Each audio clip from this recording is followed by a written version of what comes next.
लक्ष्मण ने देखा और कहा भैया से देखो भगवान ये मायावी लगता है। अरे कोई सोने का मृग होता है क्या? ये कोई धूर्त मायावी निशाचर तो नहीं है जो हमें भ्रमित करने आया हो, हमें शंकित करने आया हो, हमारे अंतर में भेद डालने आया हो, कोई कुचक्र अथवा षड्यंत्र रचने आया हो। भगवान देखो तो सही, आप मायापति हैं। हे मायापति प्रभु, हे मायापति राम, देखो तो सही कहीं ये माया तो नहीं है, क्योंकि मृग तो सोने का नहीं होता। फिर ध्यान गया सीता का, और सीता ने कहा वो जो भी हो है देखने में बड़ा सुंदर, बड़ा मोहक है, बड़ा अद्भुत है, अद्वितीय है, ऐसा कभी देखा नहीं है। और सीता के भीतर में कामना पैदा हो गई उसे पाने की, एक स्पृहा। सीता अब कह रही इसे ले चलेंगे, यद्यपि किसी काम का तो है नहीं, अब लेके कहां जाएंगे, कहां का लिए फिरेंगे। तो कहती है अरे कभी अयोध्या ले जाएंगे। और विचार आता है कि इसका मरण भी हो गया तो इसकी मृगछाला गुरुदेव को भेंट कर देंगे। इसका मरण भी हो गया तो इसकी मृगछाला गुरुदेव को दे देंगे।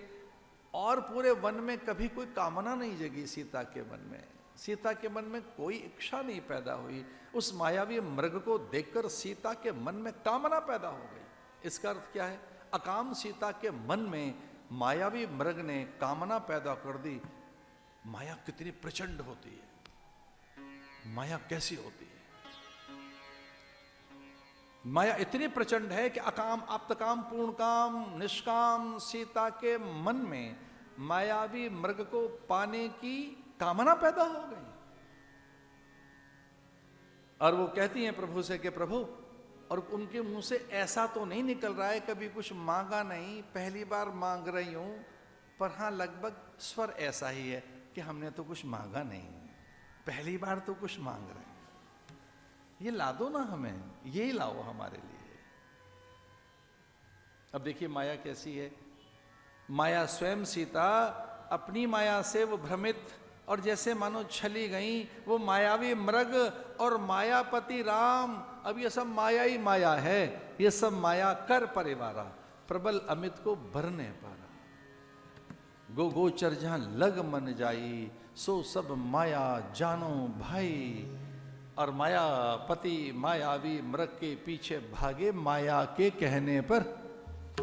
हे अम्बे, राम का अहित नहीं होगा। पर सीता व्याकुल हो गई। सीता ने कहा ना ना ना, वो कुछ भी हो, लक्ष्मण दौड़ो जाओ, प्राणों की वो भीख मांग रहे हैं, सुनो तो सही बोल क्या रहे हैं। वो स्वर आ रहा है, प्राण मेरे संकट में है, मेरा जीवन संकट में है, मेरे प्राणों की रक्षा करने के लिए लखन दौड़ो दौड़ो, अरे जल्दी आओ लक्ष्मण, मेरे प्राण मेरा जीवन बड़े संकट में। वो मायावी मारीच का स्वर। लक्ष्मण ने अपने मंत्र बल से, तप बल से, योग बल से, अप्रमेय बल से एक रेखा खींच दी। मां, ये शत्रु को नहीं दिखाई देगी, ये किसी को दिखेगी नहीं, इसमें मर्यादित रहना। सर्वो शासन उल्लंघन, दुष्ट दूरा, दुराचार समनी, दुख दोष विवर्जिता। आपको कोई दुख छू नहीं सकता, कोई दुष्ट आपको छू नहीं सकता, किसी प्रकार के दोष आपको लगते नहीं है, आप निर्दोष हैं, सर्वथा पवित्र हैं, पूज्य हैं, पूज्या हैं, पूर्णा है मां। लेकिन फिर भी ये एक मर्यादा है, इसी में रहना, इसको लांघ मत देना।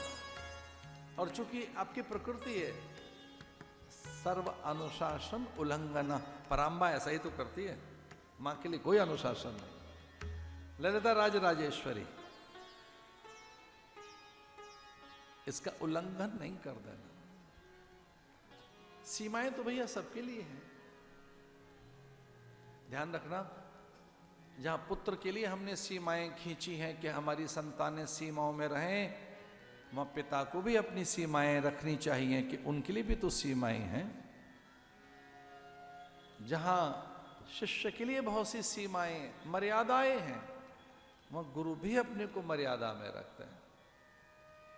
शास्त्र तो यहां तक कहते हैं कि भक्त और साधक उपासक के लिए बड़ी सीमाएं हैं, उसके लिए भी मर्यादाएं हैं, वो उन मर्यादाओं में नियंत्रित रहें, धर्म का आचरण करें, मूल्यों का विस्मरण न करें, परंपराओं का भंजन न करें।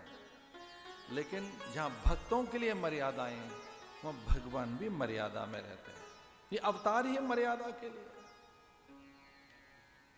लखन दौड़े उस ओर ये कहकर मां इस सीमा रेखा को त्याग मत देना।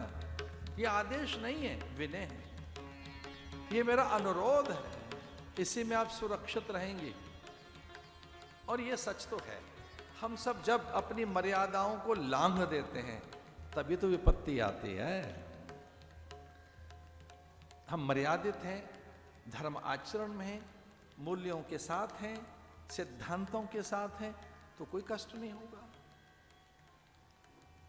जब हमारी सैद्धांतिक निष्ठा शिथिल हो जाती है, हम अमर्यादित हो जाते हैं, कोई अंकुश नहीं रहता, शील और धर्म हमसे या उससे हम च्युत हो जाते हैं, अपनी प्रकृति स्वभाव अथवा अपनी जो भी हमारी मर्यादाएं हैं, जब हम उनका उल्लंघन कर देते हैं तभी तो कष्ट आता है।